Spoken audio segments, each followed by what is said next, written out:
नमस्कार, प्रणाम, हर हर महादेव। आप सब कैसे हैं? आई होप आप सब बढ़िया होंगे। और दोस्तों, आप सब बता दूं कि हिट मिस्टर खेसारी लाल यादव का एक रील वीडियो अभी अभी निकल कर सामने आया है, जैसे कि आप लोग मोबाइल के स्क्रीन पर देख सकते हैं। और काफ़ी शानदार रील वीडियो लग रहा है। और दोस्तों, आप सब बता दूं कि इस रील वीडियो में खेसारी लाल यादव के साथ में निकिता भारद्वाज नजर आ रहे हैं।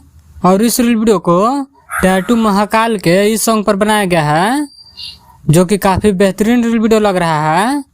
अगर आप लोग इस रील वीडियो को देखना चाहते हैं तो हिट मिस्टर खेसारी लाल यादव के इंस्टाग्राम आईडी से शेयर किया गया है, वहां से जाकर देख सकते हैं। अगर आप लोग टैटू महाकाल के इस सॉन्ग को नहीं सुने हैं तो मानस रिकॉर्ड के ऑफिशियल यूट्यूब चैनल पर रिलीज किया गया है, वहां से जाकर सुन सकते हैं। काफ़ी बेहतरीन सॉन्ग है और बोल बम सॉन्ग है।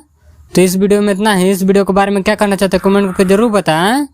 और मेरे चैनल पर नया है तो चैनल को सब्सक्राइब कर लें, ताकि ऐसे ही हिट मिस्टर खेसारी लाल यादव से जुड़ी सारी छोटी बड़ी खबरें सबसे पहले देखने के लिए मिले। तो मिलते हैं अगले वीडियो में, तब तक के लिए जय हिंद।